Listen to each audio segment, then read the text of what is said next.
Assalamualaikum warahmatullahi wabarakatuh. Salam semangat teman-teman mahasiswa UT dimanapun berada. Pada tutorial sesi 1 ini kita akan berdiskusi tentang hakikat belajar di era digital. Pernahkah kalian menyadari bahwa saat ini hampir semua aspek kehidupan kita terhubung dengan teknologi, termasuk dalam dunia pendidikan? Inilah yang disebut dengan era digital, di mana proses belajar tidak lagi terbatas oleh ruang dan waktu. Tetapi, apa sebenarnya hakikat belajar di era digital itu? Apakah cukup dengan menatap layar dan mengklik materi pembelajaran? Mari kita bahas bersama. Belajar di era digital bukan hanya tentang menggunakan teknologi. Hakikatnya adalah bagaimana kita memanfaatkan teknologi sebagai alat untuk mengembangkan potensi diri, berpikir kritis, kreatif, dan mandiri.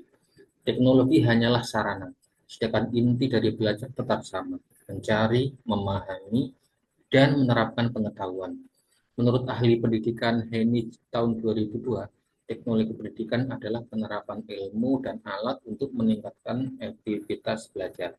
Artinya, teknologi membantu kita belajar secara lebih cepat dan fleksibel, tetapi tetap membutuhkan kesadaran diri dan motivasi belajar. Namun, kemajuan teknologi itu juga membawa tantangan. Banyak pelajar kini tergantung pada perangkat digital, bahkan sulit fokus karena godaan notifikasi, media sosial, dan hiburan online.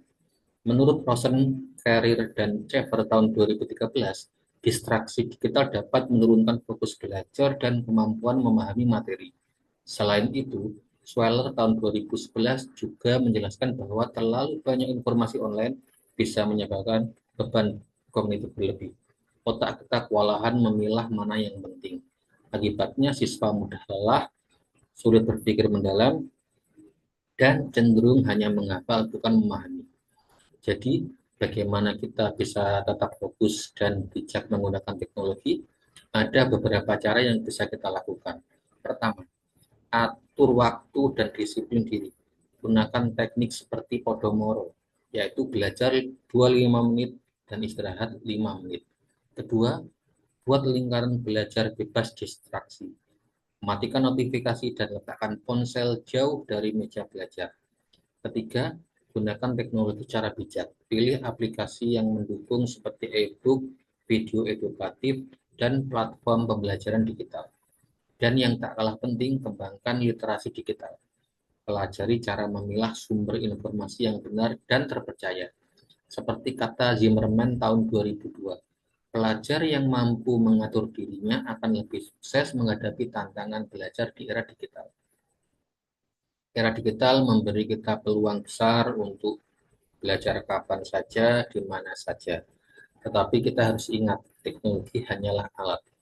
Kitalah yang menentukan waktu untuk menggunakannya, untuk tumbuh, berpikir kritis, dan menjadi pembelajar sejati.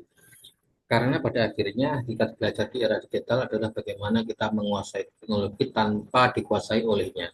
Sekian dan wassalamualaikum warahmatullahi wabarakatuh.